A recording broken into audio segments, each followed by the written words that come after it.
ഗുണ്ടാ നേതാവ് ഓം പ്രകാശിനെതിരായ ലഹരിക്കേസിൽ സിനിമാ താരങ്ങളെ ഉടൻ ചോദ്യം ചെയ്യും. പ്രയാഗ മാർട്ടിൻ, ശ്രീനാഥ് ഭാസി എന്നിവർ ഹോട്ടലിൽ ഓം പ്രകാശിന്റെ മുറി സന്ദർശിച്ചിരുന്നതായി വ്യക്തമായിട്ടുണ്ട്.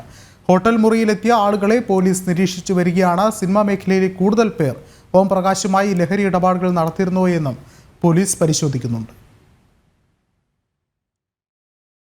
കുപ്രസിദ്ധ ഗുണ്ടാ നേതാവ് ഓം പ്രകാശിന്റെ ലഹരി പാർട്ടിയിൽ പങ്കെടുത്ത സിനിമാ താരങ്ങളെ ഉടൻ ചോദ്യം ചെയ്യാനാണ് പോലീസ് നീക്കം. ഇവർ പോലീസ് നിരീക്ഷണത്തിലാണ്.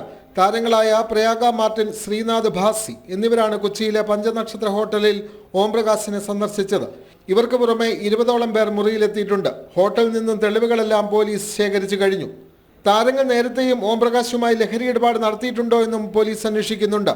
ഓം പ്രകാശ് വിദേശത്തു നിന്നും ലഹരി എത്തിച്ച് കൊച്ചിയിലും മറ്റ് ജില്ലകളിലും DJ പാർട്ടികൾ നടത്തിയെന്നാണ് വിവരം. ഈ പാർട്ടികളിൽ പങ്കെടുത്തവരുടെ വിവരങ്ങളും പോലീസ് ശേഖരിച്ചു വരുന്നു. സിനിമാ മേഖലയിലെ ലഹരി ഉപയോഗത്തെക്കുറിച്ച് ഹേമ കമ്മിറ്റി റിപ്പോർട്ടിലെ പരാമർശങ്ങളിൽ പോലീസ് നടപടി ഉണ്ടായിരുന്നില്ല. ഇതിനിടെയാണ് ഗുണ്ടാ നേതാവിന്റെ ലഹരി പാർട്ടിയിൽ താരങ്ങളും എത്തിയ വിവരം പുറത്തുവരുന്നത്. ശ്രീനാഥ് ഭാസിയുടെ ലഹരി ഉപയോഗത്തിനെതിരെ നേരത്തെ തന്നെ സിനിമാ മേഖലയിൽ നിന്നും പരാതികൾ ഉയർന്നിരുന്നു. സിനിമാ സെറ്റുകളിൽ ലഹരി വിതരണം നടക്കുന്നുണ്ടോ എന്ന് നിരീക്ഷിക്കാൻ പ്രത്യേക സംവിധാനം ഒരുക്കുമെന്നായിരുന്നു പോലീസ് പറഞ്ഞിരുന്നത്. എന്നാൽ ഇതുവരെ ഇത് സംബന്ധിച്ച് കേസുകൾ എടുത്തിട്ടില്ല.